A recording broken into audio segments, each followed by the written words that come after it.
All right, 2019 AMC 8. Let's try to blast through these first questions real easy here. I bet you didn't have much of a problem with them.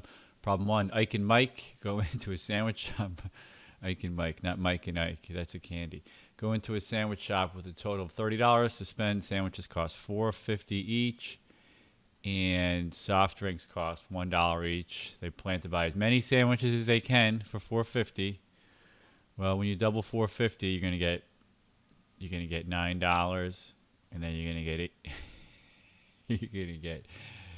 This is 6 sandwiches. All right, 2, 4, 6 sandwiches. Not even gonna write it out. This is too easy. And 9 times 3 is 27. You have $3 left to buy 3 drinks.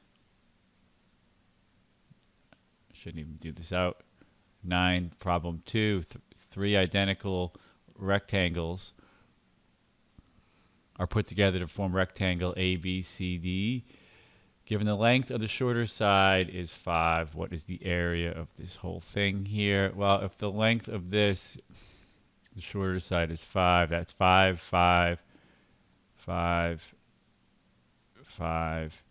Well, that means this is 10. That means this is 10. If these are all identical, that is 10. What is the area of the whole thing? We have 3 times, well, a rectangle 5 by 10 is 50. So 3 times 50, or 150. Problem 3. Which of the following is the correct order of those fractions? All right, this is, I don't know, 4th grade question. Let's look at these fractions. They are improper. Let's make them more comparable. 15 elevenths is 1 in 4 elevenths. 19 fifteenths is 1 in 4 fifteenths. And 17 thirteenths is 1 in 4 thirteenths. Now we're comparing them, so the ones are like irrelevant. They all cancel out in a sense. So we're comparing these fractions here. So least to greatest. Well, this is the greatest. So our 11ths is going to be our last number.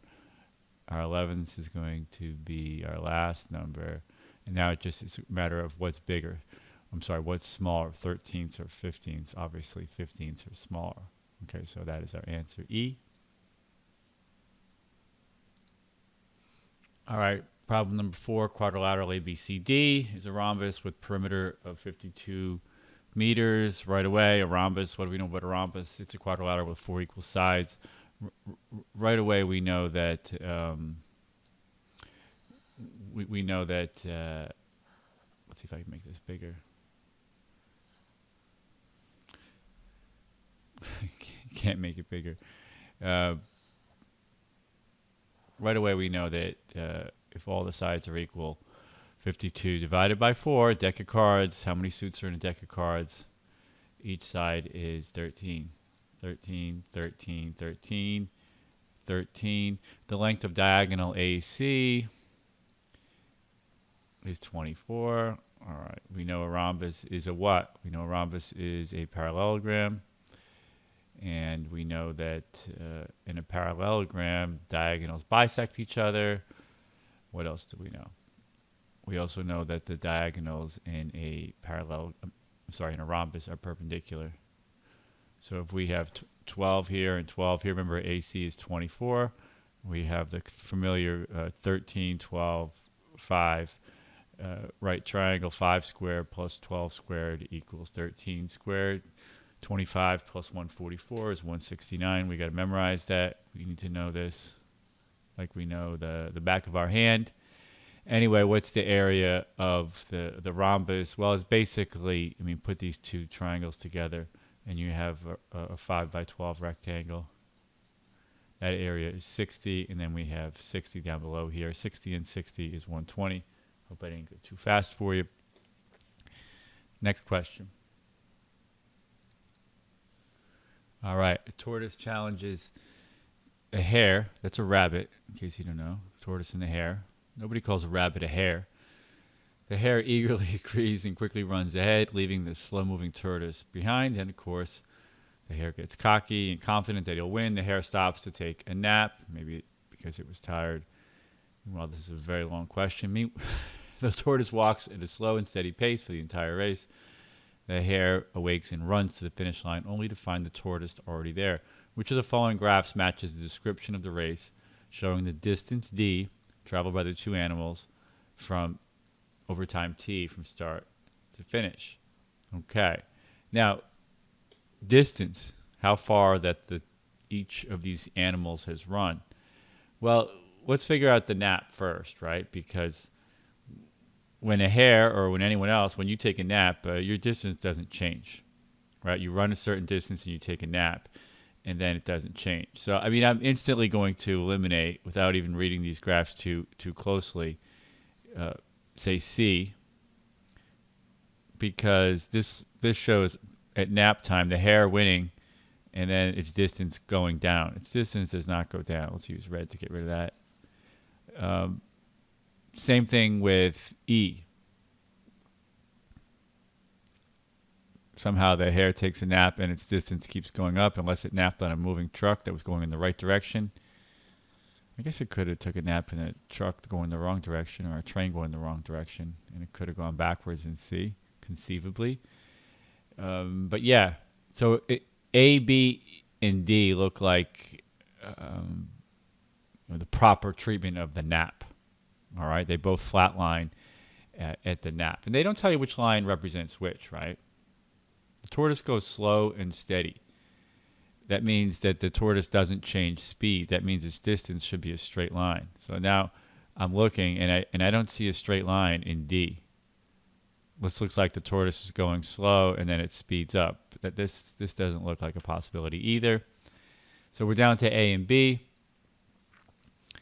They both start out the same. Looks like the hare's going out fast. Its distance is higher, and it's ahead of the tortoise, and then it naps, and slowly the tortoise catches up while it sleeps and then passes it. And we have something very similar here. The hare naps, and the tortoise catches up and passes it. Well, what's the difference between these two? What's the difference between A and B? See, maybe I zoom in here. But if you can't see it, the napper, the hare, finishes first right here. That's what this means. And here, the tortoise finishes first. They reach the full distance in a shorter time. So our answer has to be B. Let's make that blue. All right, problem 6, there are 81 grid points uniformly spaced in the square shown in the diagram below, including the points on the edges. Point P is the center of the square. Given that the point Q is randomly chosen, what is the probability that the line PQ is a line of symmetry for the square? So what is a line of symmetry?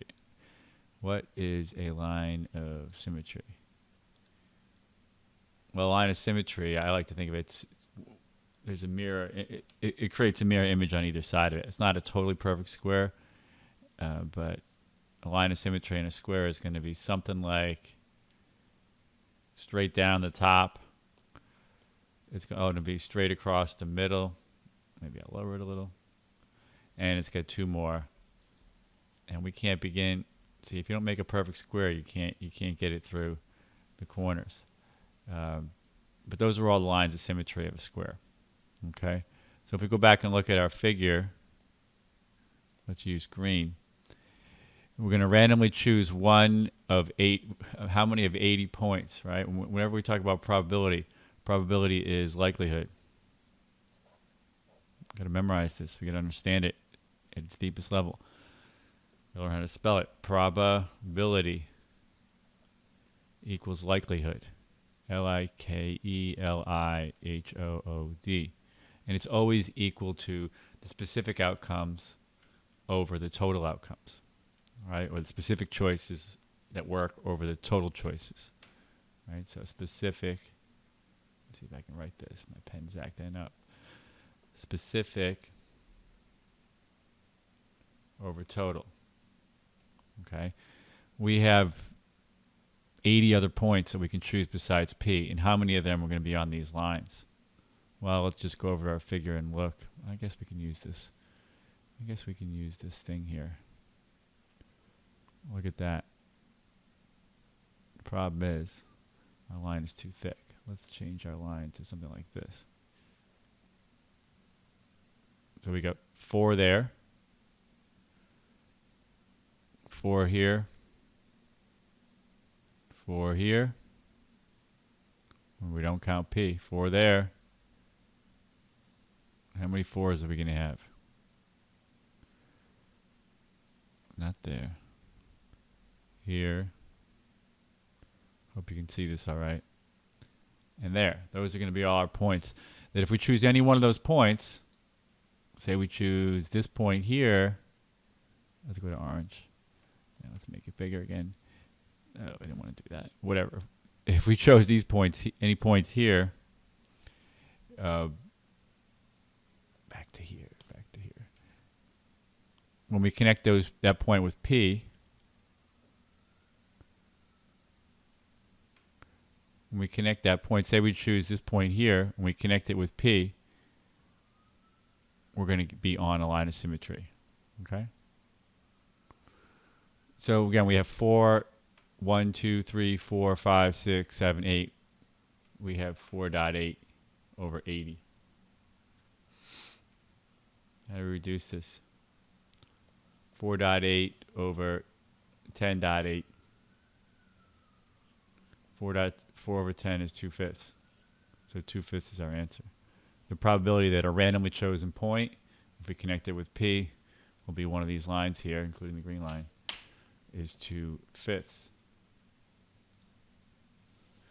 All right, number 7, Shauna takes 5 tests, each worth a maximum of 100 points.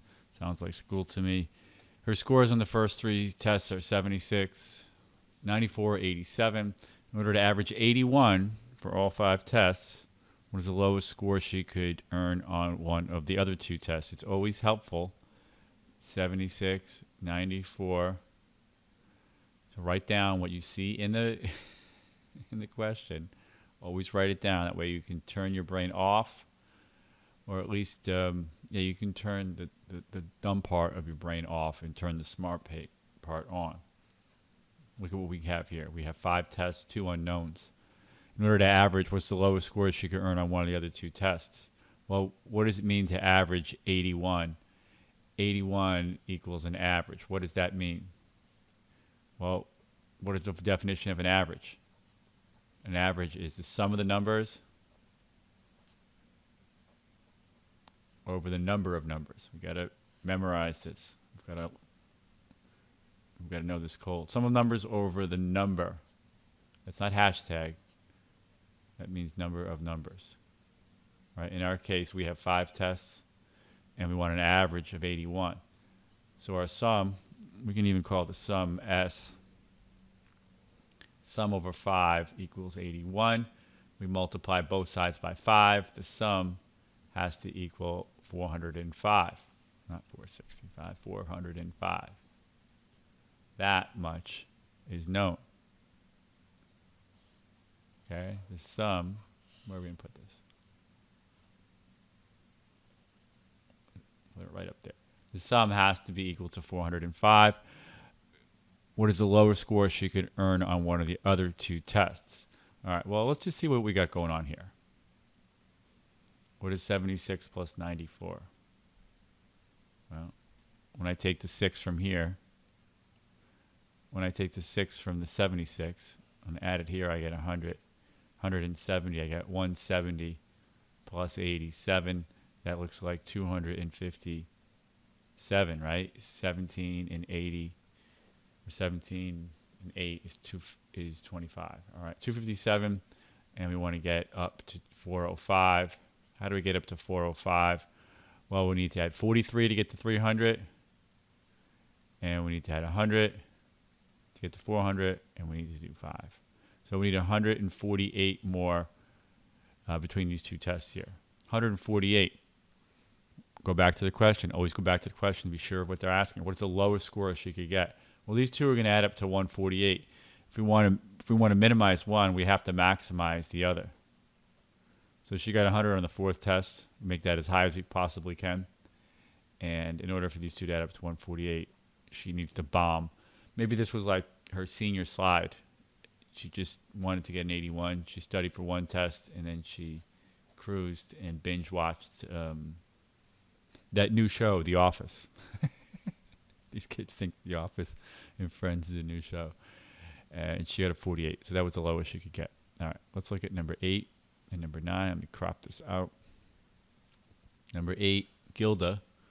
I don't think I've ever met anybody named Gilda. Maybe you have. Maybe your name is Gilda. You would be the first person that I met named Gilda. Gilda has a bag of marbles. She gives 20% of them to her friend Pedro, and she gives 10% of what's left to another friend, Ebony. Finally, she gives 25% of what is left now in the bag to her brother Jimmy. What percentage of her original bag does she have left for herself? What percentage of her original bag?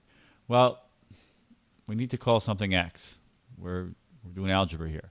Let's just say he originally holds X marbles. She originally has X marbles to start out with before she starts losing her marbles. Now, she didn't lose them. She gave them away.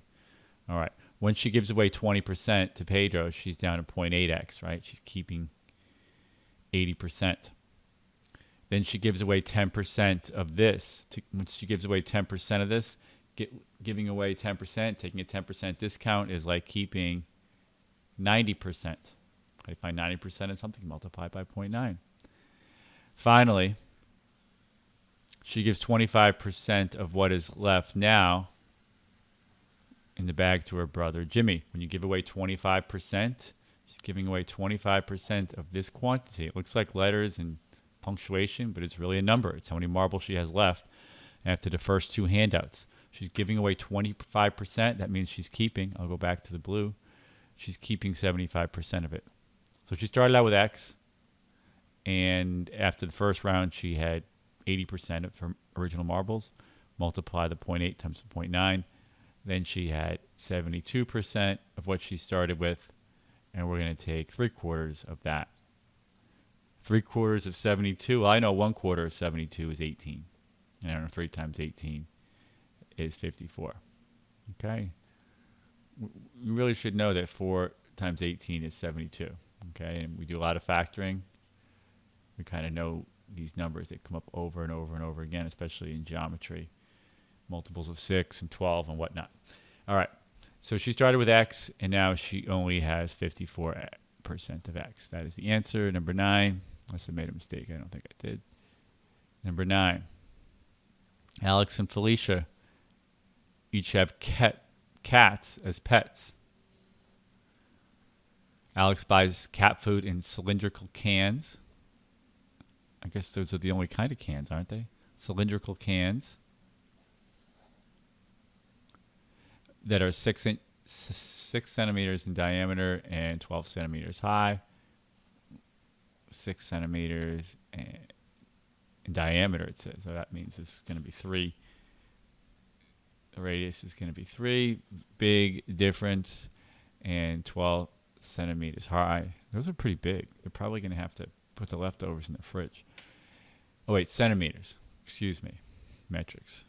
Not that big. All right. Felicia buys cat food in cylindrical cans that are 12 centimeters in diameter. So they're going to be basically twice as wide. So 12 all the way across. So that means the radius is 6. And 6 high. So double the radius, but half the height. Short and fat. Okay. What is the ratio of the volume of one of Alex's cans to the volume of, okay, let's put A in here. And this is Felicia, A and F. What is the ratio of the volumes? Whenever you see somebody asking for ratio, I don't even want you to think. I want you to draw a big fraction. Big fraction. They have colons in there, but we're going to draw a big fraction. We're always going to read it top to bottom, too. Volume of Alex to the volume of Felicia. All we have to do is calculate the 2 volumes. What is the volume of a cylinder? Well, think of it as pancakes being stacked. You have a bunch of pancakes. How big is the pancake on the bottom, or how big are all the pancakes, and how many you got? That's what the 12 is. How many you got? The bottom pancake is pi r squared. Area equals pi r squared equals 9 pi. One pancake on the bottom is 9 pi, and we have 12 of them. I'm going to leave it in factored form here. 9 pi times 12. What about the other one? The area of the bottom, we need to change colors. The area of the bottom pancake is pi r squared, so it's going to be pi times 6 squared, 36 pi. And how many do we have? We have 6 of them. 36 pi times 6. That's the height. All we have to do now is simplify. Pi is gone. 6 goes into 6 once. That goes in there twice. Now we have 18 over 36, which is 1/2, or 1 to 2. Okay, look, they have it the reverse way here too. You read ratios top to bottom. All right, problem 10. The diagram shows the number of students at soccer practice each weekday during the last week. After computing the mean and median values, okay, the mean, we got to know what the mean is. Can't be jogging our memory. We have to know the mean is the average. Equals the sum of the numbers over the number of numbers. And the median is the middle observation. Median, middle observation. Well, they have to be lined up from lowest to highest. And then we look at the middle observation. If we have an odd number of observations, good, we just grab the middle one. Like if we had 5, this, put them in order, this would be the median. If we had 4, we'd actually average these two. We'd get a number that is actually probably not, well, actually they could be the same number, but it might not even be one of the elements. All right. Anyway, coach discovers there were actually 21 participants on Wednesday. I'm looking at the figure. The figure says there were 16 here. Which of the following statements describes the change in the mean and the median after the coach learned how to count or learned how to remember or whatever?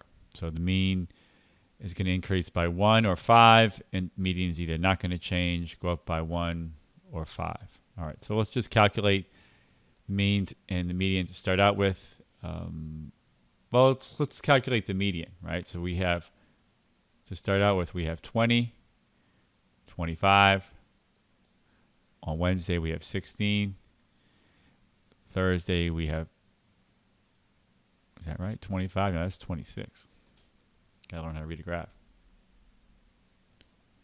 20, 26, 16, 22, and 16. 16, 22, and 16. Remember, we got to put them in order.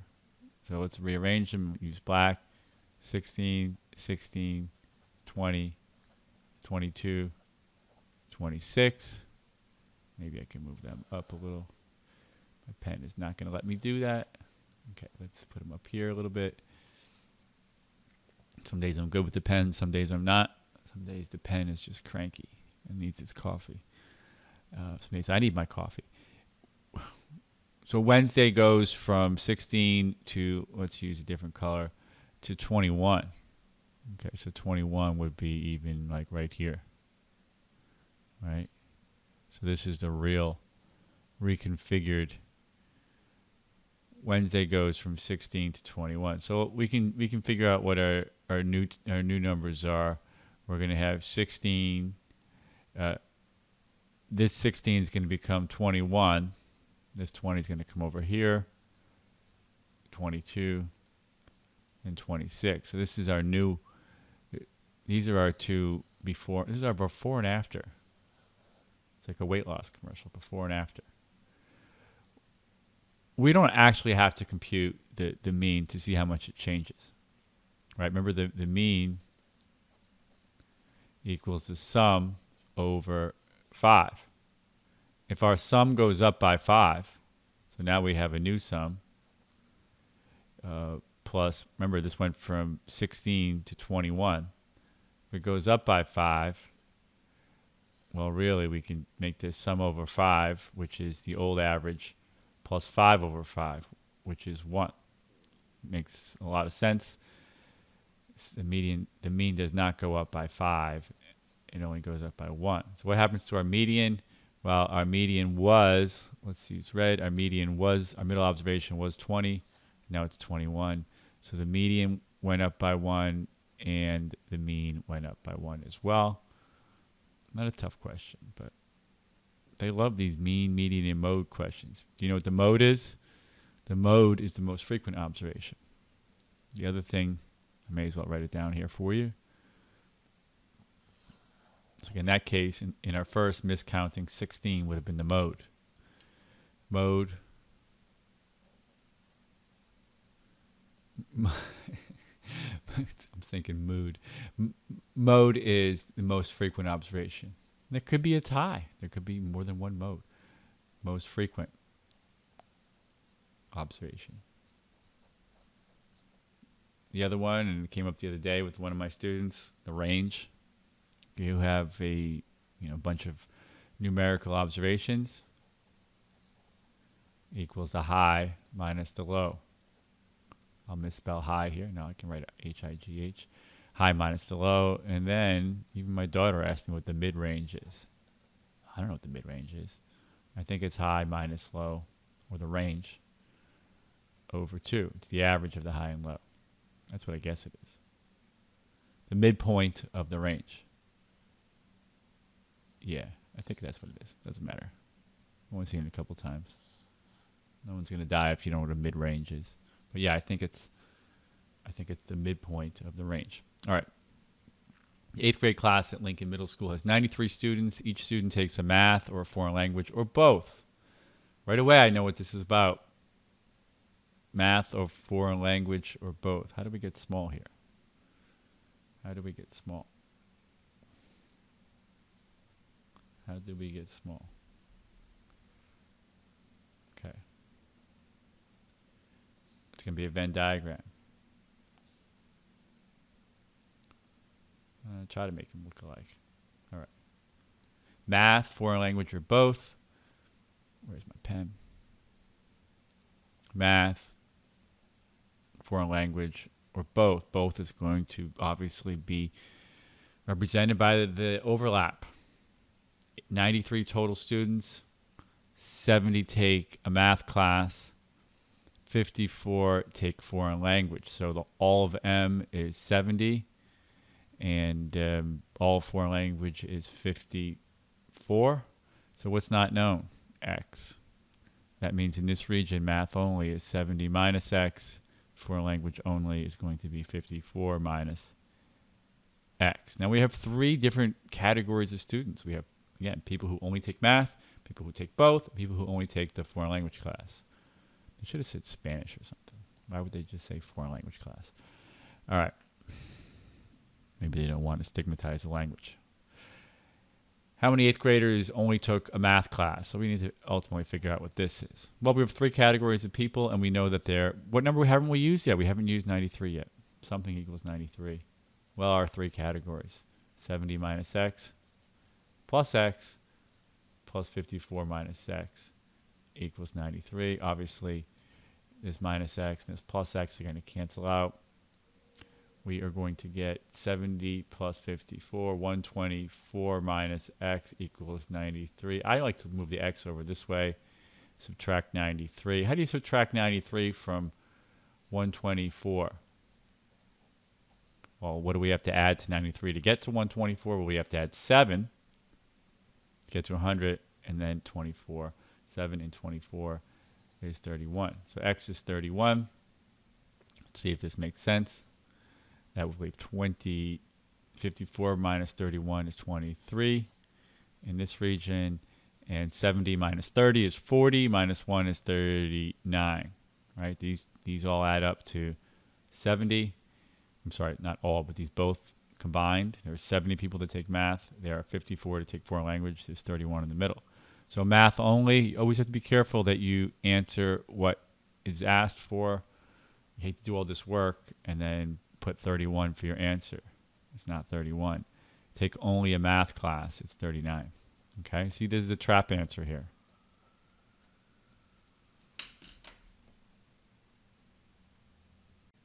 All right, problem number 12. Some people are really good at these types of questions. Some people really struggle. They'll have really good abstract spatial intelligence. I've never was really good at these. And I feel like the people who are naturally good at math are better at these things than the hacks like me, the self-made people. But anyway,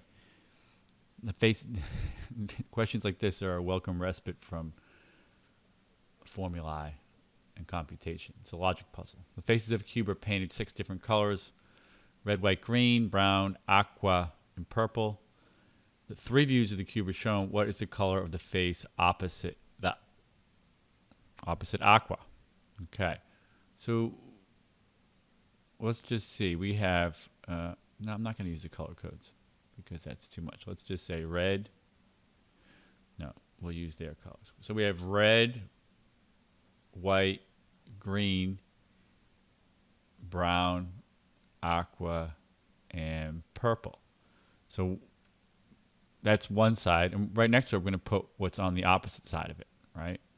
So if we look at like B, for example, right? B is brown.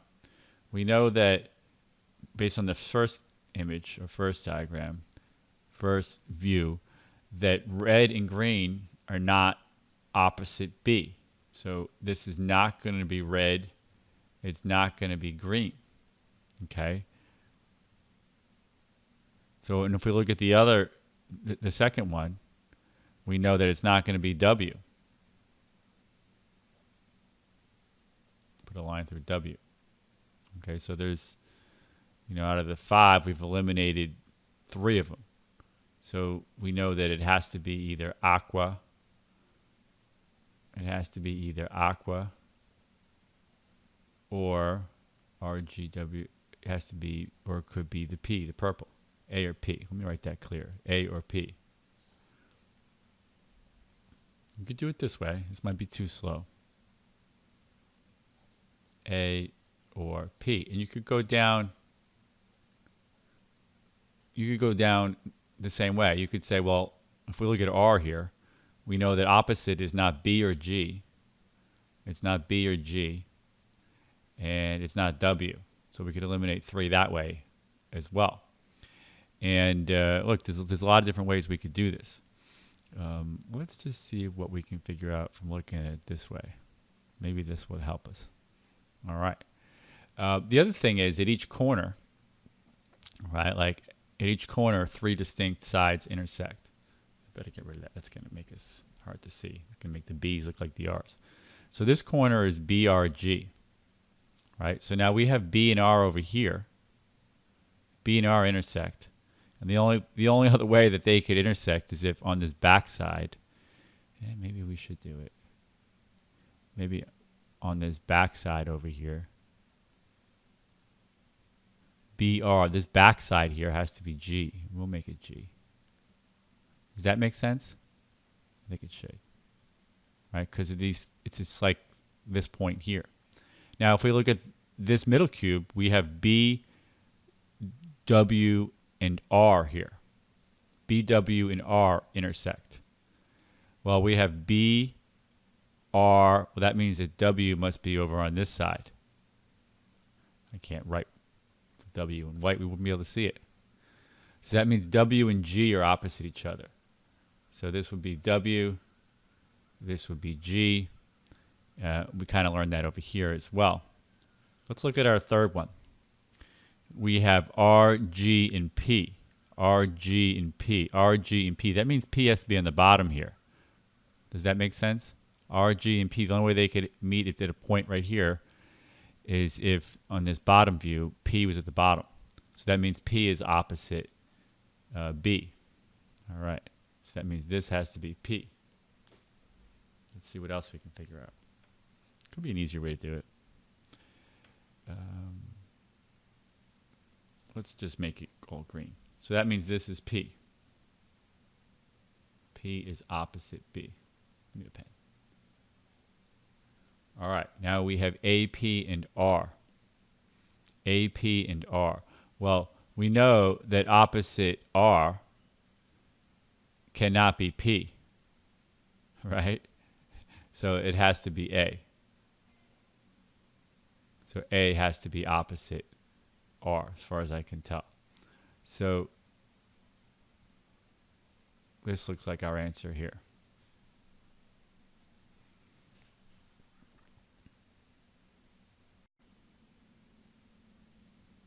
All right, number 13. Palindrome is a number that has the same value when read from left to right or right to left. I would say it's the same when they read it front to back, or they have to say it has the same value. Okay. Typical math legalese. So a palindrome would be something like, let's go to blue.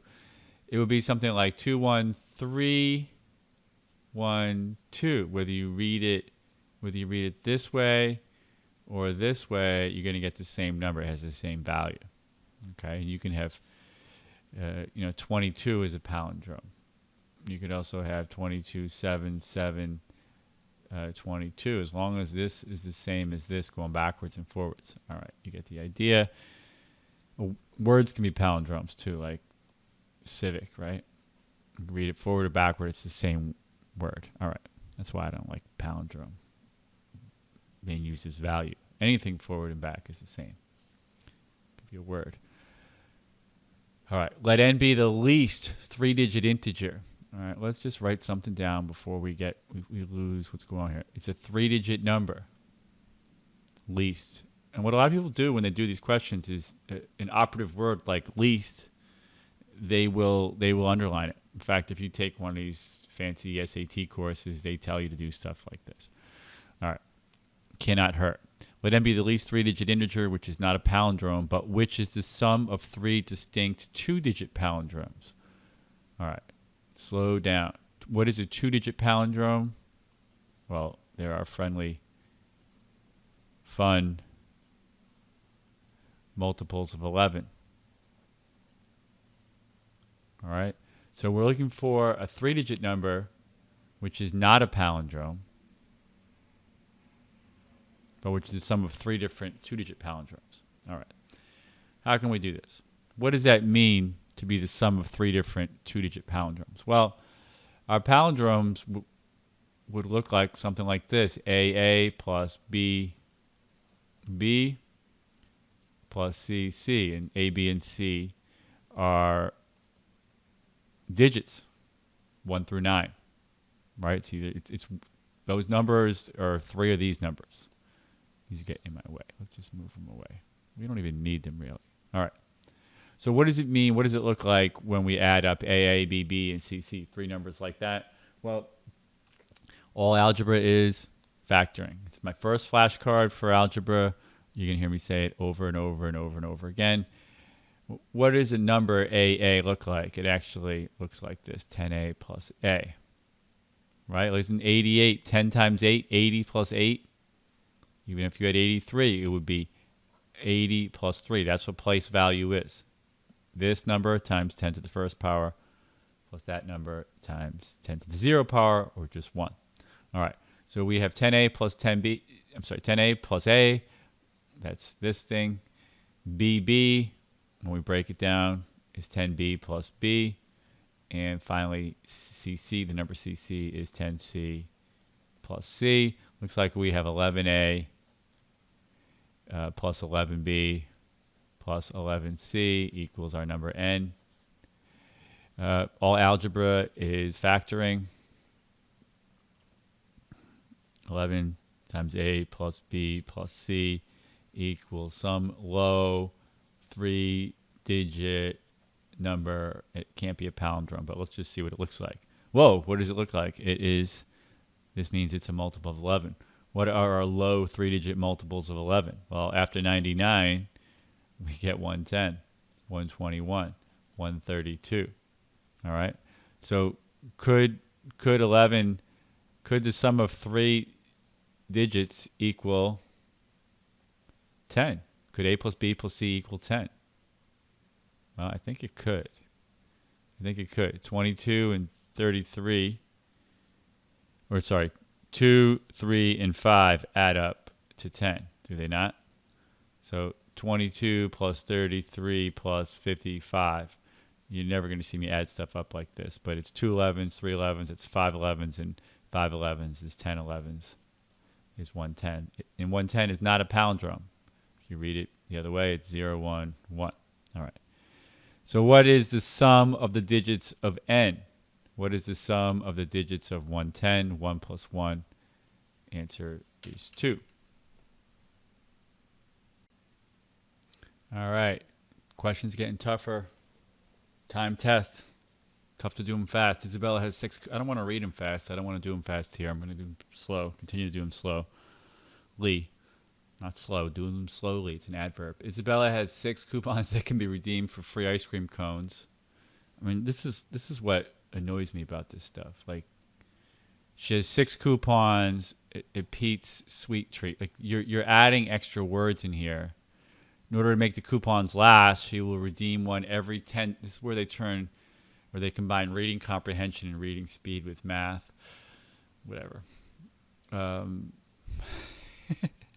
She's going to redeem one every 10 days. So she's going to spread out her ice cream cones. She's going to like ace the marshmallow test. If you don't know what the marshmallow test is, you can Google that. It's a test about self-restraint. So she's going to spread them out and have one every 10 days until she has used them all. She's not going to go every day like you and me. She knows Pete's is closed on Sundays, but as she circles a date, the 6 dates on her calendar, she realizes that no circle date falls on a Sunday. On what day of the week does Isabella redeem her first coupon? Okay. So now what's important to understand, I don't think I'm going to use this line. Well, I can use this. Sometimes it slows me down. What's important to understand is that if she went every 7 days, she would go on Monday, Monday, Monday, Monday, right? If she went every 8 days, she would go Monday, and then her next visit would be Tuesday. Then her next visit would be on a Wednesday, and so on and so forth. Now, they made this harder than every 7 days, harder than every 8 days. They made it every 10 days. And so, look, the only way I know, I mean, they have solutions out there that people will use complicated ways to figure this out, which I respect if you have it in your arsenal. But if you are 6th, 7th, or 8th grade, you probably don't have the tools that they have to solve this, and they want to just teach you something new. But you don't need those tools, right? You don't need them, and yeah. So let's just see what would happen if it. Well, we got to label our days too, right? Let's make our days. First day of the week is Sunday. I think some cultures do it differently. Some people started on Monday. I think Sunday's the first day of the week. I don't know. Doesn't matter. Thursday, Friday, Saturday. So let's just see. If she used the first one on Monday, 7 days later, she'd go on Monday again. Let's see. 1, 2, 3, 4, 5, 6. This would be 7, 8, 9, 10. And she would go here. See, there's a gap. It goes forward 3 days, right? So not down 1. That would be 7, 8, 9, 10. And that would be on a Sunday. So if she starts on a Monday, that's no good. Let's switch to a different color. If we start on a Tuesday, 10 days later it would be, 7, 8, 9, 10. 7, 8, 9, 10. 7, 8, 9, 10. And we need to extend our thing, don't we? 7 would be here. 8, 9, 10. That looks like it would hit a Sunday, and that looks like it would be no good either. Right? So starting on a Monday is no good. Starting on a Tuesday is no good. Because it looks like her 6th one lands on a Sunday. Let's go to Einstein Blueprint Blue and start on a Wednesday. So for first coupon usage was on a Wednesday. This would be 7 days, 8, 9, 10. Then it would be a Saturday. 7 days, 8. Oh, I skipped a day, a row. That's why I messed up. Okay. Wait, I didn't skip a row. 7 days, 8, 9, 10. I didn't skip it. It was just a whole week there where she had no ice cream. Let's go from Saturday to a Tuesday, and then 7 days would be another Tuesday, 8, 9, 10. 7 days would be a Friday, 8, 9, and then back on a Monday. See, her Sunday, she didn't miss. She didn't show up on a Sunday if she, and with the blue X's, she got 1, 2, 3, 4, 5, and the next one is going to be like here, 7, 8, 9, 10. All right? So those would be, she would start on a Wednesday. Okay? Let's see, number 15.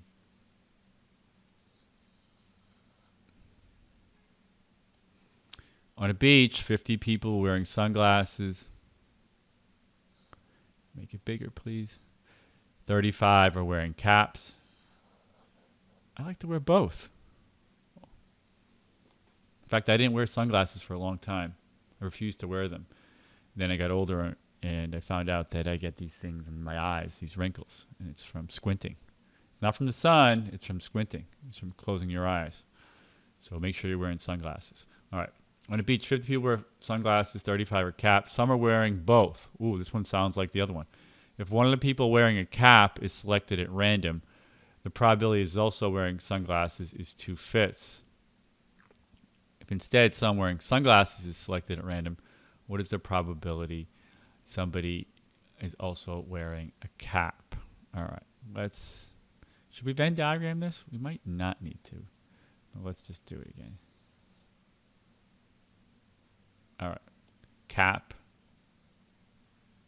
Some people are wearing both. Okay, so sunglasses. Ooh, let's not use this. Glasses and cap. 50 people are wearing sunglasses. That means this whole thing is 50. That means this is X. That means this is 50 minus X. And 35 are wearing caps. 35 minus X are just wearing caps. I don't think anybody's wearing nothing. All right. The probability that a person, if one of the people wearing a cap is selected, out of the total caps,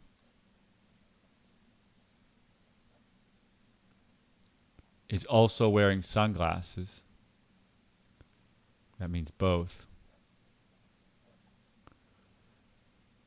is 2/5. All right. Well, that's telling me that X to 35 equals 2/5. Multiply both sides by 35. And I'm getting X is 14. Let's just see if this is right. I didn't even read the rest of the question. It might be wrong. 14, 21, and this would be 36. Let's just check.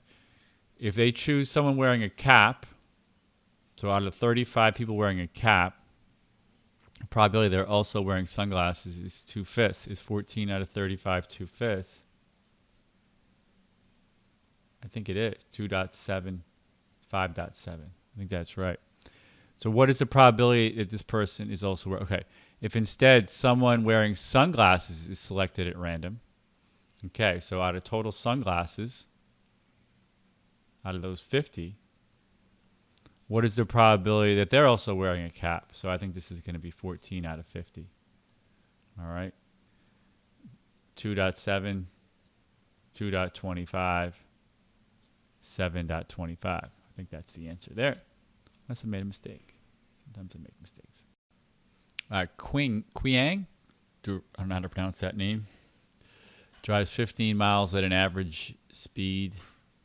And Qiang is not here for me to ask them politely how they pronounce their name, so I would have to Google it. Drives 15 miles at an average speed of 30 miles an hour. How many more miles will we have to drive at a faster speed, 55 miles an hour, to average 50 miles per hour for the entire trip? Now, you have to know this formula. It's why it's in the flashcards. Average speed, and it's a little bit counterintuitive, equals total distance divided by total time. Now, when I say it's counterintuitive, everybody thinks if you drive 40 miles an hour one way and then 50 miles an hour going home. I can't write. I can't write. That your average is 45. It is not. Okay, your average is actually closer to 40 because you spend more time at 40. It's a weighted average, and we'll talk about this many times. All right, you got to know this average speed. It's why it's a flashcard. If you don't know it, you can't proceed. And whenever I have these questions, I always go to the RTD. This is the way I was taught. Rate times time equals distance. And I draw a box. And I do this on autopilot every single time.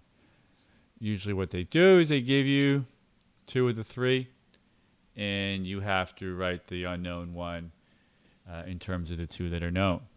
So we go out at 15 miles an hour. We come back or we continue on at 55 miles an hour. We went, no, that's not right. We went at 30. We went 15 miles. And then we drove 55 miles an hour. We sped up. They want to know how long and how far in order to get this average equal to 50 miles an hour. So we probably have to go fast for a long time to get the average much closer to 55 than to 30. All right. So, I mean, I'm probably very suspect of the low answer. Okay. Again, they give us 2 of these. Distance of 15 miles. How many hours did it take? 30 times a half gives us 15. How many additional miles? Well, let's just call it D. Well, no, I like it to call it X. We went X additional miles. How much time did we spend? Well, it was X divided by 55. All right, and we're in hours here. It's important to always know. Sometimes you got to convert minutes to hours or hours to minutes, but they have to be consistent. All right. So let's go back to our formula. Average speed is total distance divided by total time. We want our average to be equal to 50. Our total distance will be 15 plus X. Look, this looks very simple. Our total time is 1/2 plus X over 55. Looks a little messy, but it's one equation with one variable, and we're just literally solving for X. Let's multiply both sides by this denominator. Okay, we are going to get, and I'm going to have to eliminate this box here. We're going to get 15 plus X equals 50 times 1/2 plus X over 55. All right, distribute. 50 times 1/2 is 25. 50X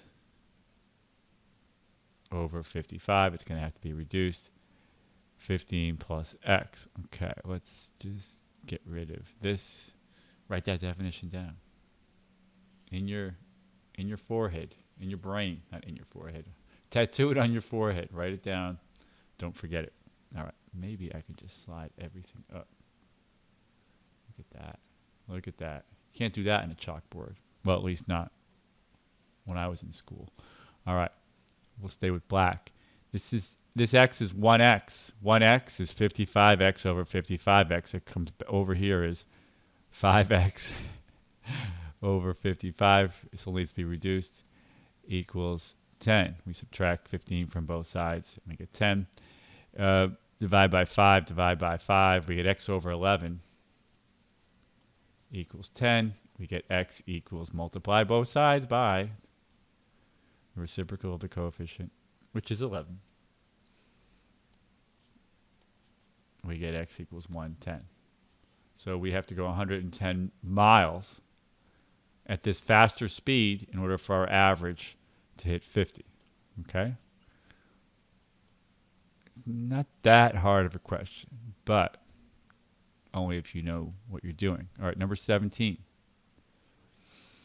What is the value of this product? Looks like a whole bunch of multiplication there. All right, just write it out. Even though it's written here, I know what your temptation is. You want to start crossing things out.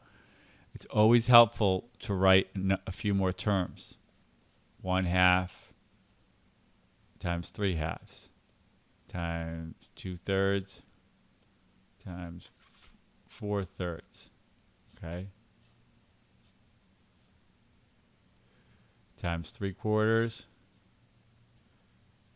times 5/4. Now you're seeing 2 2s, 2 3s, 2 4s in the denominator. What's next? What's the next term? Look at 1 3, 2 4, 3 5. It's acting wacky. Well, let's look at the denominator. The denominator is 5. There's going to be 2 5s. And this is going to be 1 less than 5, and this is going to be 1 more than 5. See, I just figured out the pattern. I hacked it. Okay? And we're going to go all the way up to, well, yeah, you got to go to the endpoint too, but let's see what happens in here. Now, there's one insight in here. There's a lot of 2s in the bottom, a lot of 3s in the bottom, but there are also a lot of 2s and 3s on the top. So let's just see. It looks like these are going to cancel out, doesn't it? 3/2 and 2/3, they're reciprocals. 4/3 and 3/4 are going to cancel out. 5/4 and 4/5 are going to cancel out. Looks like everything's going to cancel out, except we got to be careful at the end. So let's write out the ending part. 97 times 99, they're both divided by 98. And then it's 98 times 100. They're both divided by, they both have 99 for denominator. Let's see what the other ones are going to be. 97, 97. And it's going to be 1 more than 97 and 1 less than 97. So again, it looks like, well, we can use green again. It looks like these two terms are going to cancel out. Looks like this 99, and these 98s are going to cancel out. And I'm sure these are going to cancel out with the previous term. So we're going to get left with 1/2 times 100 over 99. Well, that's just going to be 50 over 99. Let's see if that's one of our answers. Indeed it is. All right, number 18. The faces of each of 2 fair-sided dice are numbered 1, 2, 3, 5, 7, and 8. So instead of 4, 5, and 6, we went with 5, 7, and 8. When the 2 dice, we have 2 identical wacky dice, what's the probability their sum will be an even number? Okay. So let's see. 1, 2, I'm going to write them out. I don't like to look at these numbers like this. 1, 2, 3, 5, 7, 8. Even, so we have even. Looks like we have, if we had a regular traditional die, regular traditional 2 dice, you would have 3 even numbers and 3 odd numbers. But it looks like here we have 2 even numbers and 4 odd numbers. All right. Remember, we're dealing with something called parity here. Parity is the evenness. Evenness. It's got 2 N's in it. I don't even know. Or oddness. I don't even know if that's a word either. But this is the way you want to think about it. The evenness or oddness. Evenness or oddness of a number. All right. So, what is the probability that the sum is an even number? How do you get an even sum? Well, if you add, let me go black. No, let's go green. If you get even plus even equals even. If you get even, well, the only other way we get it is odd plus odd gives us an even number. So what is the probability? I like to think of this as rolling the dice one at a time. May not be the best way to do it, but it's always served me well in simple questions like this. What is the probability that we get an even number on the first dice, first die? Well, it's 2 out of 6, or 1/3. And we also need to get an even number on the second one in order to get an even sum. Well, again, there's 2 out of 6, so we're getting 1/9. All right, 1/9. That is the probability that we roll even, then another even. What is the probability that we roll an odd? Well, it's 2/3, and then we need to roll another odd, so it'll be another 2/3. Okay, that looks like 4/9. All right, so these two cases, and you'll see this on one of the flashcards, are OR cases. We could either get an even sum this way or that way. And OR in probability means we add the probabilities. So 1/9 plus 4/9. OR means to add. We're talking about probability in math. If we said and, you would have to multiply. All right. Did I write 5/8? 5/9. Okay. C. All right, these questions are getting a little tougher here. That's how it goes. Number 19. In a tournament where there are 6 teams that play each other twice, a team earns 3 points for a win, 1 point for a draw, and 0 for a loss.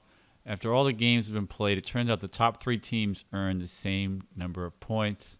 What is the greatest possible number of total points for each of the top 3 teams? All right, so we've got 6 teams, A, B, C, D, E, and F. And this is like anyone who follows sports understands it. In order for A, B, and C to be way ahead of the pack, D, E, and F have to really stink. What is the greatest number of points for the top 3 teams? All right. So there's 6 teams, and they each play each other twice.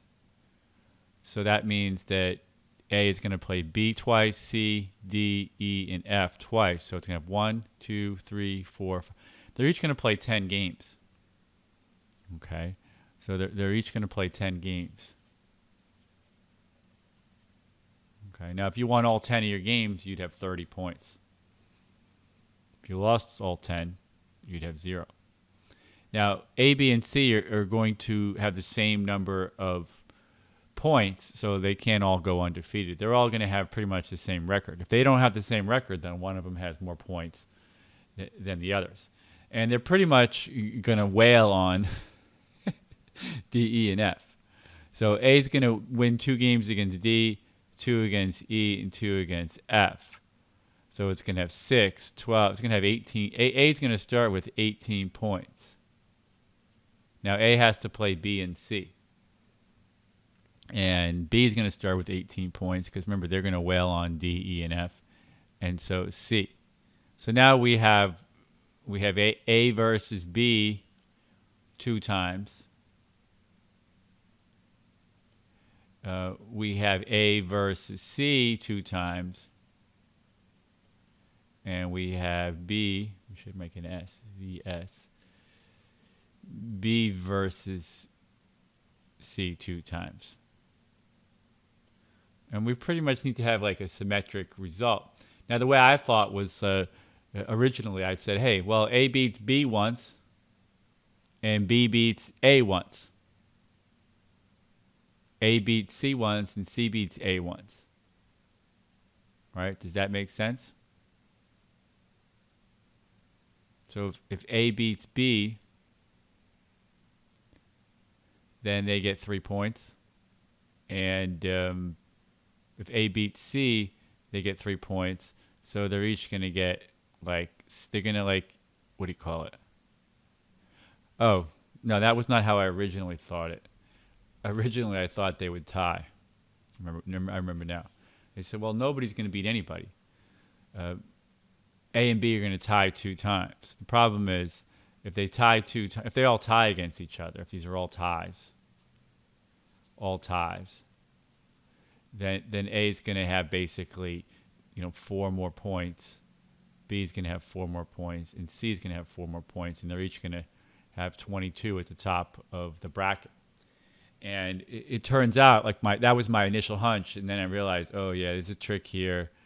Wait a minute. It's actually better for A to win once against B and once against C, and B to beat A once and C to beat A once. In other words, out of these other 4 games, instead of having 4 ties, it's better for them to have 2 wins. 2 wins and 2 losses. Okay? So if they have 2 wins, then they don't get 4, they get actually 6 more. So they're each going to have 18 plus 6. They're each going to have 24 points. All right. They're going to trick it up a little bit.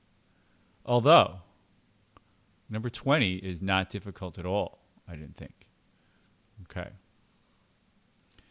How many different real values x satisfy this? Now, the way to look at this, x squared minus 5, quantity squared equals 16. The way to look at this is something squared equals 16. Well, that means that something equals 4, or that something equals negative 4. That's it. When is x squared minus 5? When is that equal to 4? When? Well, when x is 3. Or x is negative 3. Right? You would say x equals plus or minus 3. Now, when is that only... See, that's like 2. People might forget. That's only this case here. All right, but what about when x squared minus 5? What's inside the parentheses is negative 4. Because negative 4 squared gives me 16. When is x squared minus 5 equal to negative 4? Well, you can eyeball that one. 1 minus 5 is negative 4. So x squared equals 1. That means x equals plus or minus 1. So we've got 4 answers here. Yeah, I didn't think this was a tough question. And I know what this one was doing up there at number 20. What is the area of the triangle formed by the lines y equals 5? We're at number 21 here. Y equals 5, y equals 1 plus x, and y equals 1 minus x. What is that area? Ooh, that's not a good line. We might have to go to this. Oh. Okay. What does this triangle look like formed by these lines? I'm going to go back to drawing by hand. Y equals 5. Let's just say this is the line. Y equals 5 across the top. Not easy to do this. Y equals 5. Y equals 1 plus x. I would actually write that in our mx plus b form. X plus 1. It's a 45-degree line. It's just up 1. Right? We should know that has a slope of 1. When x is 0, y is 1. When x is 1, y is 2. Y is always 1 more than x. Okay? And while we're at it, we may as well see where this intersects it. Right? Well, we know at this point here that y is 5, and we look at our equation. When is y 5? When x is 4. So this is 4 here. This is the point 4, 5. That's probably one of the vertices of our triangle. Second one, y equals 1 minus x. Again, I would write that as y equals negative x plus 1. That means it's going through here, same y-intercept, but it's at a negative 45-degree angle. I mean, we're actually going to get like it's technically going to be a right triangle, but you don't even need to know that. What is the area of the triangle formed by those lines? Well, look at this. Right? All we need to know to find the area of a triangle, 1/2 base times height. Well, what is the height? Well, remember this was at 1, from 1 to 5. The height looks like it's 4. 1/2 base times 4. All we need to know is the base. The base here, I'll make it in green because we got it upside down. They love to spin triangles.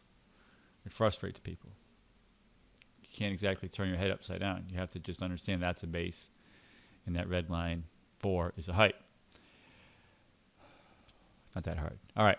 So what is the length of that green line? Well, this point here was over 4. What was the point of intersection over here?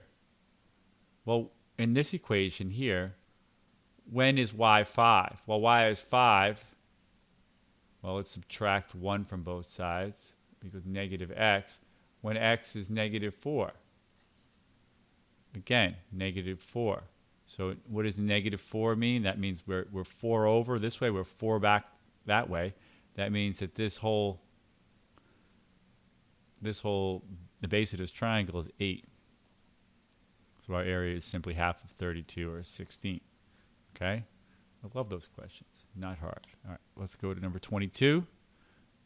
22 is a little bit harder. A little bit harder. Now, that's the other thing. When you're doing these exams, if you are actually competing, if I see only a couple sentences, if I see geometry, I go straight to it. If I see a very long probability question, that's the hard thing about probability, is that you can't easily check your answer, right? With geometry and a lot of algebra, you can plug your number back in and see. You can actually verify whether it's true or not. But with geometry, it's tougher to do that. All right, a store increased the original price of a shirt by a certain percent and then decreased it by the same amount. Like, just say you went up 19% and then you went down 19%. The resulting price was 84% of the original. Some people actually think if you go up by 19% and down by 19%, that you're at the same place, but of course you're not. Okay, what does it mean to increase by 19%? It means to multiply by 1.19. What does it mean to then decrease it by 19%? Well, it means to keep only 81% multiplied by 0.81. There's no way when you multiply these two numbers they do not equal 1. All right. Simpler example is if you increase by 10% and then decrease by 10%, let's start with 100. We went to 110. Now to decrease by 10%, well, 10% of 110 is 11. So then you go down to 99. Okay. All right. So we're going to increase by p% and decrease by p%, and then something is going to equal 84% of the original price. Well, we don't know what the percent increase is. There's a couple unknowns here, and we don't know what the original price is. So let's just say that it cost X, and we went up p% and then down p%. So if we start with X, what does it mean to go up by? Well, just imagine that p is 13. Then you would actually take 100 plus 13 divided by 100 and multiply it by X. So really what we did was we take 100 plus p over 100 and we multiplied it by X. That is increasing it by p%. So again, if you give me 10, we're multiplying that by 1.1. If you give me 13, we're multiplying that by 113 over 100, which is 1.13. Okay? So this is actually what it looks like. And if you haven't seen it written this way, it's hard. People struggle enough with understanding how to increase by 17, 18%, or God forbid, 227%. What do you multiply to increase it by 227%? They struggle enough just to do basic increases and decreases. When they make it this abstract, with a p and an x, it can be even, well, it is even harder. All right, given that the resulting price, we need to decrease by p%. So what does it mean to decrease by p%? So imagine if you decrease by 13%, you would actually be multiplying by 0.87. You would actually take 100 minus p over 100 and multiply that by x. So we started with x, we increased it. That's our increase. Now we're going to decrease it by p%. So to decrease it by p%, we're going to multiply it by 100 minus p. I should have written on the other side. Doesn't matter. 100 minus p over 100. Right? Again, imagine this. You were decreasing by 13%. This would be equivalent of keeping only 87% or multiplying it by 0.87. So now we're saying that this thing here is 84% of the original price. 0.84 of the original price. What's our original price? Our original price is X. Okay, what's going on here? All algebra is factoring. If we move this X, let's see if I can move this X. I can manually move the X over here. Look at that. Cool. And I will manually move this next to this. Right there. What do we see here? From factoring, we have to know the difference between two squares. We see difference between two squares very, very often in the world of algebra when it comes to factoring. And what these two numerators look like is 100 squared minus p squared, right? Because remember, if you factored a squared minus b squared, it would be a plus b times a minus b. Here we're starting with a plus b times a minus b, and we're going backwards. Okay, so when you factor, you go this way, and when you kind of like reverse factor, you go the other way. All right, all over, should be blue. 100 squared. 100 squared is a 1 with 4 zeros. I think it's 10,000. These x's cancel out, right? We have an x on both sides. We basically divide both sides by x. And we have this thing here equals 0.84. Now again, let's multiply both sides by this denominator by 10,000, a 1 with 4 zeros. What would you get when you multiply it by 10, or 4 factors of 10? Well, 2 factors would get you 84.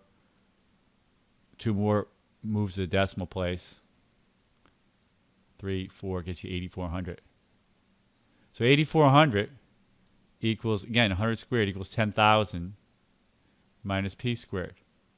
10,000 minus p squared equals 8,400.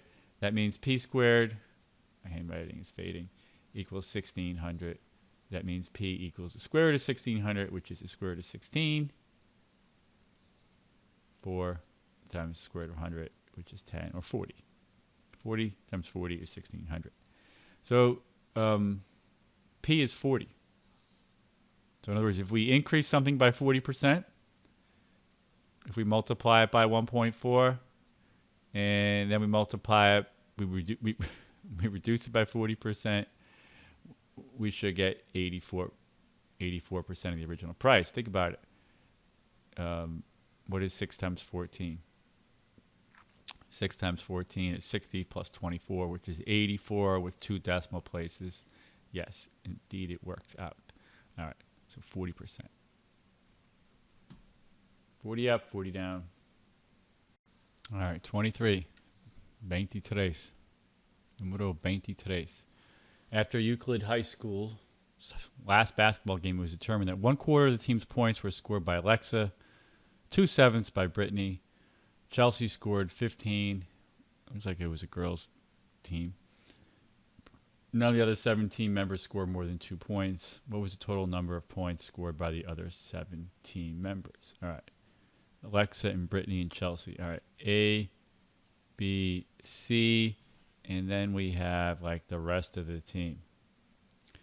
Rest of the team. Well, it said the rest of the team, nobody scored 17 members. We're not going to go D, E, F, G, whatever the next 7 letters are. Okay, Chelsea scored 15 points. 1/4 of the total was A. So 1/4 of the total was Alexa. 2/7 of the total was Brittany. 15 points was Chelsea. And then we know this is going to be less than, well, 7 people. Nobody scored more than 2 points, so it's going to be less than 14. I mean, it could be less than or equal to 14. So right away, I'm thinking, if somebody scored 2/7 of the total number of points, the total number of points has to be a multiple of 7. Right? You can't score a fraction amount of points, right? They couldn't have scored 71 points in the game because you can't take 2/7 of that and get an answer that makes sense for how many Brittany scored, right? 2/7 of 71 is what? 14 or 7, whatever. It's not an integer. Okay? Yeah, 1/7 no, it's not 14. 1/7 is 10, 2/7 is 14. Yeah, 14 and 7, whatever. All right. So right away, I'm thinking that the total has to be multiple 7. And I'm looking at Alexa, too. And I'm thinking that the total needs to be multiple 4 as well. So it probably needs to be a multiple of 28. So just imagine that they scored 28 points in this game. Some of these games can be low scoring. Well, it's a high school game, but yeah, they can have a low-scoring high school game back in the pre-shot clock era. So there were 28 points total. Let's go to orange here. Then Alexa would have scored 7, 2/7 of 28. Well, 1/7 of 28 is 4. That would be 8, 15. So it'll be a 15 and 15. Well, we're already at 30. The rest of the team would have to have a negative amount of points. So it looks like 28 is no go. What's next multiple of 28? Well, 56. Well, what is 1/4 of 56? Well, it's going to be 14. Everything's going to be doubled here. 2/7 is going to be 16. Right? 1/7 56. 56 divided by 7 is 8. Doubled is 16. 15 doesn't change. Let's add them up. Whoa, 14, 15, and 16. Those add up to 45. And we need, well, if we had 11 more from this group, 45 plus 11 would get us our 56. So what was the total number of points scored by the 11 team members? It would be 11. Now, let's just try something out here. Let's say we went to the next multiple of 28. If we add another 28, what would we get? 84, is that right? 30, 86, 84. So if we had 84 points, I'll go in black. No, let's not put it there. Let's put it over here. If we had 84 points, what is 1/4 of 84? Or was it 21? And it'd be 3 times 7. What would be 3 times 8? It'd be 24. And this would be 15. So now we have 45 and 15. We have 60 points. In order to get to 84, we would need 24 points from the rest of the team, but they tell us the rest of the team scored less than 14. So the only possible amount of points really is 56. All right, I have to run. I'll solve the rest tomorrow morning. The last 2 impossible ones. All right, I'm back. Last night I went to see Jerry Seinfeld. Couldn't wrap up these 2 questions. We're going to do it right now. All right, problem 24. And again, these questions are hard. I don't know if I said it, how many times I've said it, or if you remember it. But questions 24 and 25 are beyond all levels of school math. These are very, very difficult questions. And only math geniuses are really, kids who have done tons and tons of work beforehand, if they're, independently, way past what's going on in school. Because look, you don't learn about stuff like this when you're in 8th grade and below. So these questions here, they have educational value, but don't kill yourself if you don't know how to do them. It doesn't mean you can't math. All right, triangle ABC, point D divides AC, so that AD to DC equals 1 to 2. Okay, so we have to stop right here. It looks like well, we can use different letters here, but actually, I kind of like to use this. This is, let's just say 2 orange slices. If that is, how's that look? 3 equal orange slices, right? AD is half of DC, right? Ratio of 1 to 2. They cut it into thirds. Let E be the midpoint of BD. Okay, BD, right on the figure. E be the midpoint. That means these 2 sides, well, line segments are equal. It's also called, AE is also called a median, right? We need to know what a median is. We need to learn this word. A median is a point from a vertex of a triangle to the other side of that triangle, but goes to the midpoint of the opposite side. All right. So here, AE would be the median of this little triangle here, ABD. All right. Let F be the point of intersection. F be the point of intersection, looks kind of obvious, of these 2 lines, of BC and AE.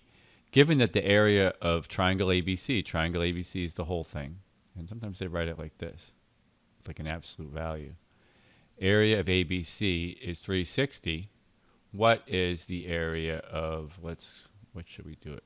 What is the area of this little triangle here, EBF? All right, so we have, the whole thing is 360. We have one line segment that is a midpoint. If we do it backwards, AE is a midpoint. And the only other thing that we know is that B to D it goes 1/3 of the way. It intersects this line here 1/3 of the way from A to C.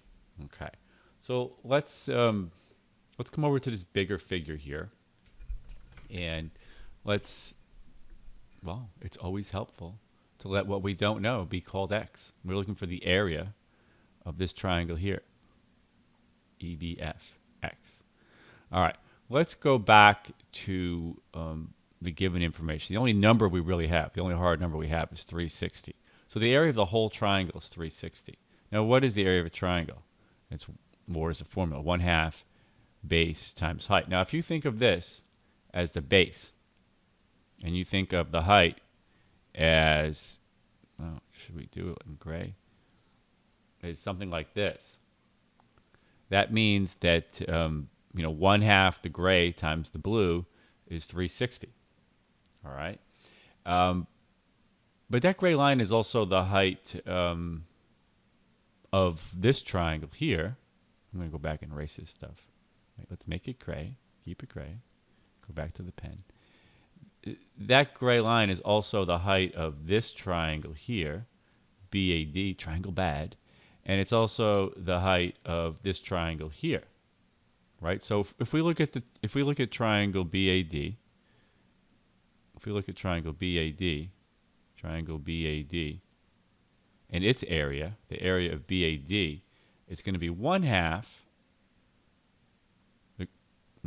AD times the gray line. I'll write the gray line. Okay, and if we look at this triangle BDC, this triangle here, the height of that triangle is also BD, and its base is DC. So the area of triangle BDC equals 1/2 DC times the gray line. Excuse my handwriting, I'm in the error zone here. So in other words, what I'm doing right now is we're looking at these two different triangles here. We have the whole thing as 360. We want to look at it in two pieces, right? And these two triangles, this top yellow one and this bottom yellow one, they have the same height. The only thing is the base of one of them, we can go back over to this figure here, the base of the yellow triangle, this right here, is half of this, or this is twice, DC is twice AD. Okay, so in other words, this yellow triangle area is going to be 120, and the bigger yellow triangle, BDC, is going to be 240. In other words, yes. In other words, that's the division of area between these two triangles. Okay, and if we come back and we look at this triangle here, this is going to get really messy. If we come back and look at this triangle here, this green triangle, what do we know about the green triangle? We knew that this line here, A to E, goes to the median. Remember these two blue lines over here? We'll make them green now. We know that that line from A to E goes halfway, or it intersects BD at its midpoint. What that means is, and if you think about a highway has what's called a median in the middle of it. One thing we need to know about a median is that a median in a triangle divides the area in half.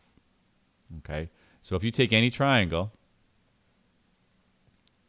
find the midpoint here, and draw this line, we know that this is half the area and this is half the area. Again, by the same mathematical reasoning that we did down here to see that this green triangle would be 1/2 or 1/3 of the whole triangle, and this BDC would be twice as big. It's because the ratio of their bases in this case is 2-to-1. The ratio of their bases here is 1-to-1. Okay, so that means that the area of I'm going to use green here. The area of this triangle here is 60, and this triangle here is also 60. So what we did was we started with a triangle, We went 1/3 of the way. We drew this line 1/3 of the way. That means we cut the area into 120 and 240. And then within this 120, we cut it in half again. We cut it in half again.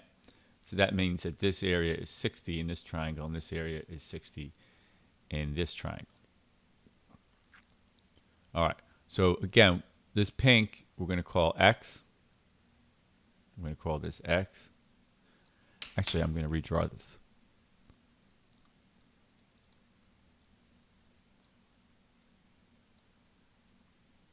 I'll have to go over the stuff here.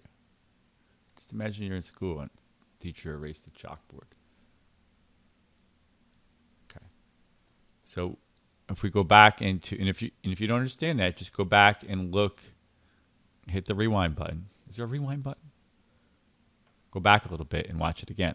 So let me recap what we know. We know that this area, EBF, is X. We know that this little triangle in here has an area of 60. This area in here from A to E to D is also 60. Remember, because this line here cut that area in half. We'll make it clear as 60. All right. So, and we also know that from B to D to C, this whole thing is 240. All right. Now let's see. I wonder if we can rotate this. I want you to look at this triangle with this as the bottom. Okay. Now remember, if this area is 120, then this area here is 240. Oh, I know what we're going to do. Let's do this. Let's draw another line here connecting F and D.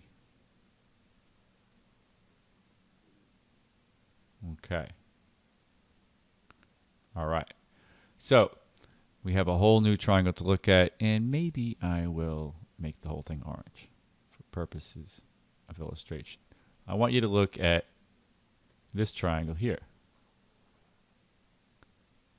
All right. So it includes X, but it has this other piece. In fact, we could be looking at, if you want to think of it this way, we could be looking at this whole big figure. No, not that. We could be looking at this whole big figure here. From here to here. It looks like a trapezoid. We don't know that it's a trapezoid. But we know it's a quadrilateral.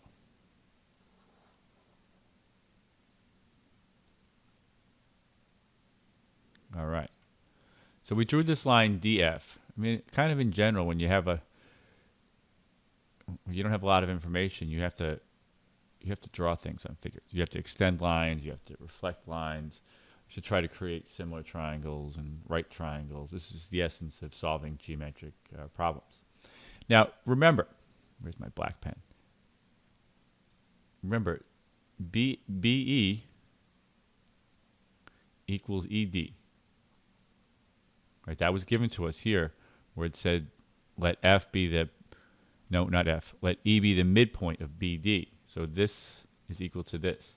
Now remember, we figured out that this triangle here was 60, had an area of 60, and this triangle here had an area of 60 because they have the same height. These two triangles, they have this, they have the same height and the same base. So if you have the same height and the same base, by 1/2, area equals 1/2 base times height, you are equal. Now if you look at this triangle here, I'm going to highlight it for half a second. This triangle here, that also has these same two bases. It has this black line here, this black line here. If we think of it in two pieces, we know that its area gets cut in half again, but because of this line here. All right, let me hit the Command Z on that, Control Z on the PC. So if this area is X, then the area of this triangle here also has to be X. Okay? also has to be x. And there's something else more complicated at work here. And let me just see if I can show you this while we have time. We have infinite time.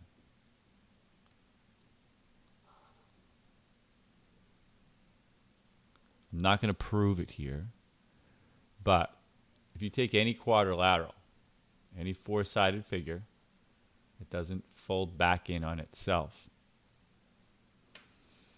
If the area of, say, this was 20 and this was 15 and this was 10, so if the area of this region was 20, this is 15 and this is 10, you can actually figure out what the area of this is, because the way it works is 20 times 15 has to equal 10 times x. 10x equals 20 times 15. In other words, the diagonals divide a quadrilateral into four little triangles. And if you multiply the areas of the opposite triangles, x times 10, that has to equal 20 times 15. So people who are further along in math wouldn't even have to do this calculation. They could say, hey, I've got a quadrilateral. I know that 60 times x has to equal 60 times whatever this is. That means this has to be x, right? And you could also see that these are both x because, again, it's the same concept, that they have the same base. They have they have the same base and the same height, so they have to have the same area. Okay. Now, what about, we need to look at another triangle here. And that triangle is this one. Let's go from here down, A to F, F to C. Now, you're going to have to watch this a couple times in A to C to understand all this. There's a lot of stuff going on here. This triangle here, did I do that right? Yeah, this triangle here. If we think of this triangle, and we think of AC as its base, again, I should probably figure out how to rotate this stuff. But I think you can only rotate like 90 degrees on this program. But if we think of this triangle here with AD as the base and this as the altitude, okay, this as the height, they both have the same height. Or let's just say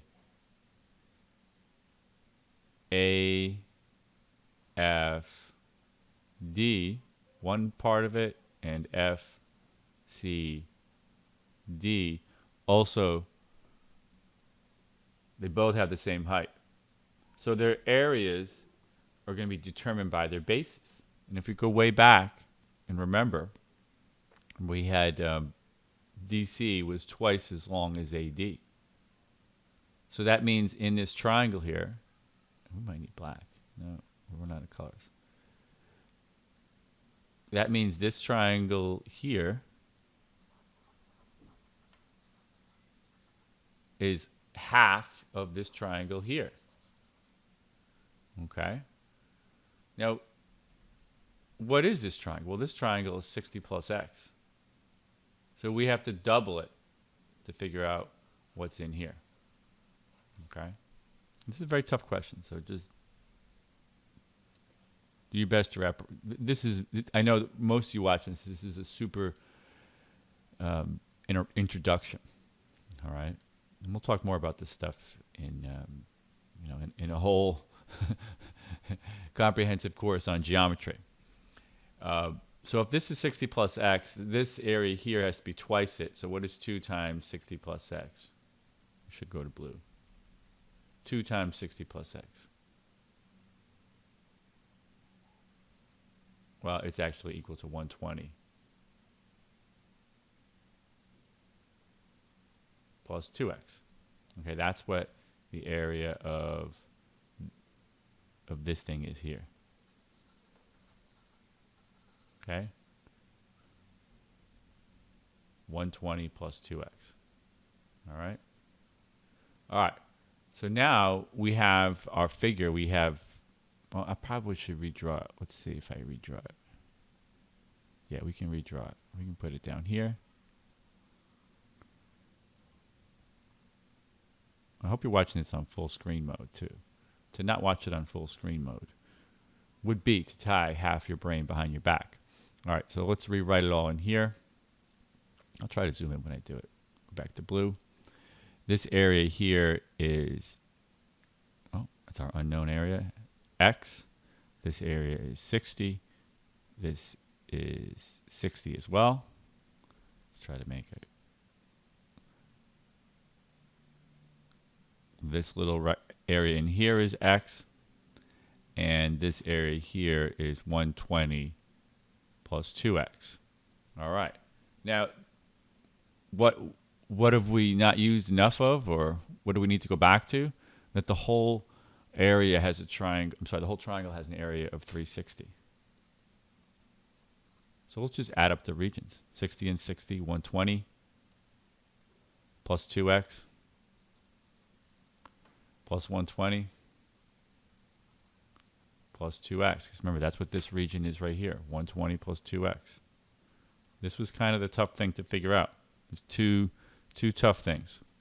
To see that this area was the same as this, to draw this line, and then to figure out, to go back to using the ratio of AD and DC. One equation, one variable. We've got 240 plus 4x equals 360. 4x is going to be 120. X equals 30. Okay, that's one of the answers here. Okay. Now, there are a couple other ways to actually, I have to be honest with you. This question, I've been doing math a very long time. I don't think I've ever seen so many different ways to do a question. All right. So we spent a lot of time on this solution here because I know a lot of you haven't seen this. And, you know, very quickly, once you get good at math or really good, you would just write 60, 60, you would write X, you would know this, and this is X, and you're already at this point here. Okay. But there are many other ways to do it. This is actually one of the simpler ways. Let's see if I can find another one. When we get stuck on geometry, well, first of all, when we get stuck on algebra, remember all algebra is factoring. We get a really hard algebra question, you have to always think, how can I factor this? How can I factor this? When you get stuck on geometry, or not even when you get stuck, what I'm saying is that all geometry is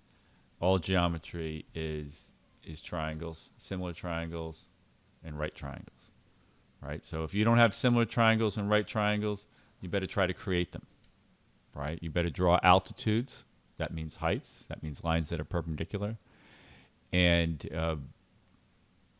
yeah, you better create similar triangles. Right? Triangles are what they call fixed in math, and that's why everything goes back to triangles. Think about if you had, I don't know, if you had a four-sided figure, but it was just hinged. Right? If it was just hinged, like here, here, here, and here, you could collapse it. You could collapse it, right? But once I give you three sides, you can't collapse it like an accordion. All right? So that's what they mean when they say triangles are fixed. So everything comes back to triangles. Everything can be broken down into triangles. And we really can't do much with triangles that have nothing in common. They have to at least be similar, or they have to be related. And what we have here in this figure or in this question is so many. Well, these triangles share bases. They have ratios, and you're making use of the loose connections between the bunch of them, to see what you can figure out. Now, there are other ways to do this question here. You could draw this line here, and you would create a whole bunch of similar triangles, right? You would draw this line here that's parallel to the base, parallel to this base, and you would create a whole bunch of similar triangles. And the other thing that you could do is, I believe you could also extend this.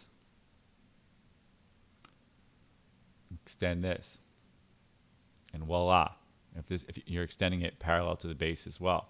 And if you do this, you're going to be creating a whole bunch of similar triangles. These are going to share an angle. This angle is going to be equal to this angle.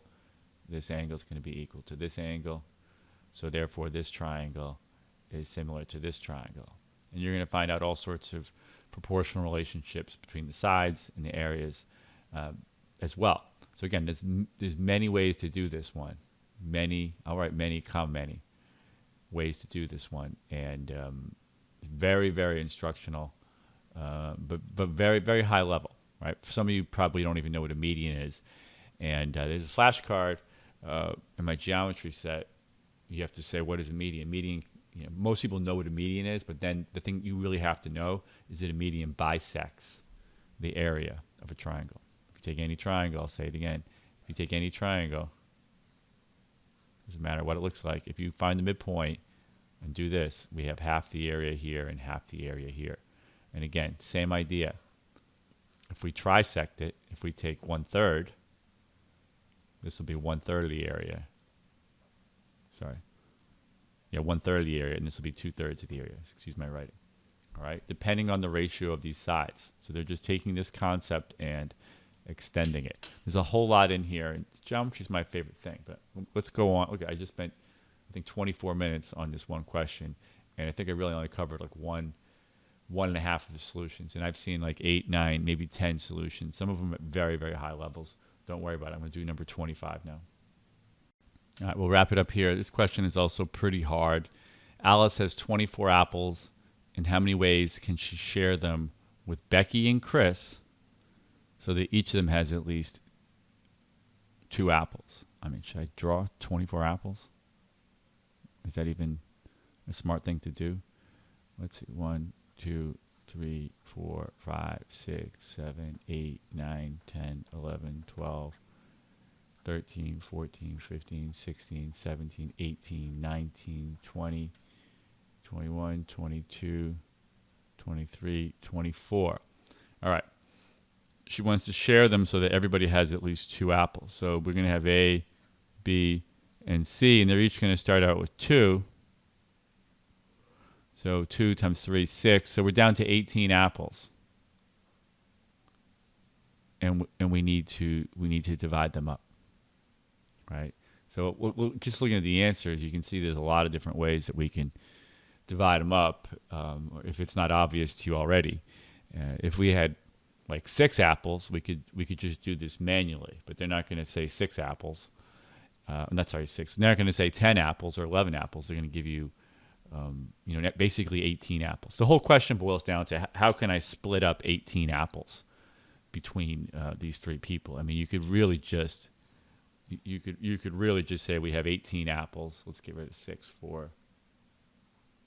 We'll get rid of these. We have 18 apples. How can we split them up amongst these people? And in this case, some of them you could get 0, right? So let's just say, for example, that, what's her name? A. Alice. Let's just say that Alice did 0 apples. Well, now there's 18 apples. And like if we just did it like this, A, B, C, we'll just get started and see if we can find the critical pattern. So if Alice had 0, well, Becky could have 18 and Chris could have 0. Now, Alice is 0. Becky could have 17 and Chris could have 1. 0, 16, and 2.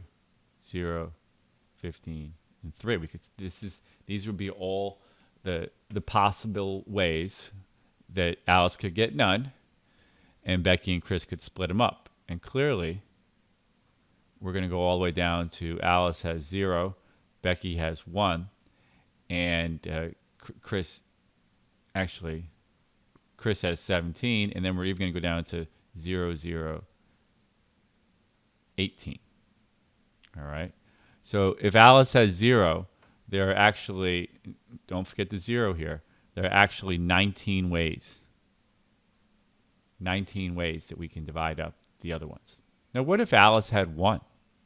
Okay, so let's move these down, and we'll try to see the pattern here. What if Alice had had one apple. Okay, let's go back over here and look what would happen if Alice had one apple, or how many ways could we divvy up the rest of them if Alice had one. So if Alice had one, give me my pen please, one, then we basically have 17 apples left. So Becky could take 17, Chris gets none. 1, 16, 1, 1, 15, 2, so on and so forth, all the way down to 1, 1, and Chris here would get 16. Remember, these all have to add up to 17. Alice took 1, and Becky and Chris are splitting the other 17 apples. Okay?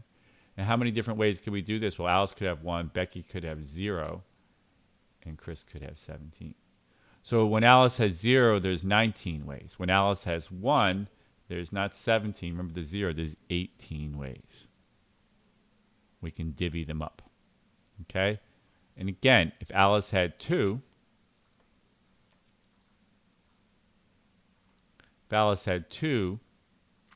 apples, there'd be 16 left. That means Becky could have 16. Let's write over this. 16, 0. 15, 1. 14, 2. 1, 15, or 0, and 16. All right, these all have to add up to 16. And we would have, not 16, we would have 17 ways. So it looks like the number of ways that we can divvy them up is going to start with 19 plus 18 plus 17, and it's going to go all the way down to basically it's going to go all the way down to 1. I'm sorry. It's going to go from 0 to all the way up to Becky having 18 apples. When Becky has 18 apples, I'm sorry, Becky. When Alice has 18 apples, that means they each have 0.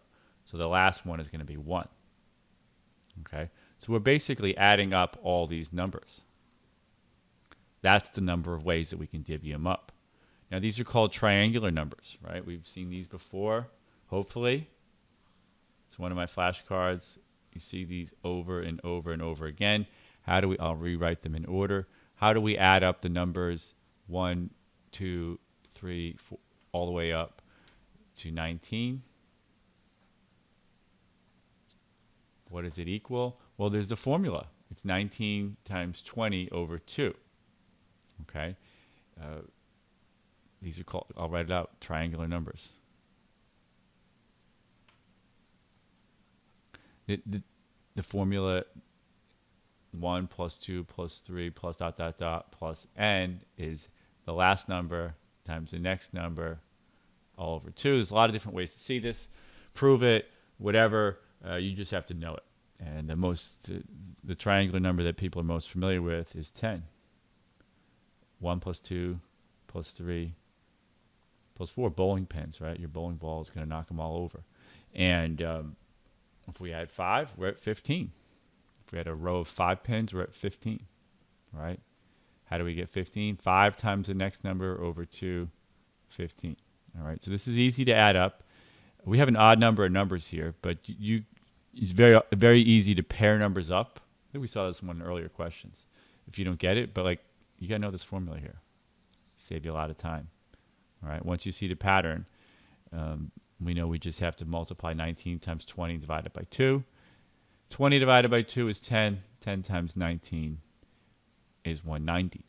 Yeah, this question here, I think 24 might have been more difficult than 25. But there are other ways to do this. There's one way that's called stars and stripes. This is what the math geeks call it. And basically, let me just go back and let's look at our apples here. We have 18 there. We should have 18 there. And they basically want to know how many ways can I divide them up. So I could say Alice gets 3, Becky gets 5, and then Chris gets the rest. So 3, 5 is 18. They should have 10 there. So it could be 3, 5, and 10. And what you're really doing is you're figuring out where you're going to put these separators. You could say, well, she gets 2. She gets whatever that is, 1, 2, 3, 4, 5, 6, 7, 8, 9, 2, 9, and then we have 7 at the end. 11, 7 for Chris. So the way this thing is called Stars and Stripes. You can Google it. You can look at Wikipedia, YouTube of it, whatever. It's a super, super advanced concept, but it's actually kind of cool because instead of trying to figure out all the number of ways, we can find solutions to this with positive integers. Instead of trying to figure that out, you're just trying to figure out how many places can I put the separators, right? Now we have 18 numbers. So we have 18 numbers, but we have actually 19 slots, right? Because there's one before it. Okay, and there's also this idea that you could put them on top of each other. You could put this on this, so you have to deal with that. That would be the case where she gets 0 if the two separators were on top of each other. Okay, or if they were on top of each other at the beginning, that would mean that Alice gets 0. All right, so there's one other factor in there, and it's not super easy to understand the formula. It's going to have factorials in there and stuff, but combinations and factorials, yeah. But the concept is kind of cool. Where should I how many different ways can I place these dividers in here to separate them into 3 groups? This is almost like a real world question, right? How many different ways can I divide them up? I said almost like a real world question. All right, this exam, 40 minutes to do it. Very, very hard. Very, very hard. But you should definitely be able to get it in the teens, right? Preferably the high teens. Mid-teens is okay. High teens is good. And I think my best student got, I think he got 24 out of 25. I'm not sure. I have to double check. But this test gets harder every year. And again, the only way you can get good at this is if you've seen this stuff before, like a bunch of different ways, and you've taken the time to understand the concept so that you get really, really fast and confident, and you know that the median of a triangle bisects the area. You don't have to like ponder it, like that's a known, right? You know it the same way you know 2 + 2 is 4, or the same way you know that your name is whatever your name is, and that math is fun. All right, I will see you in the next video.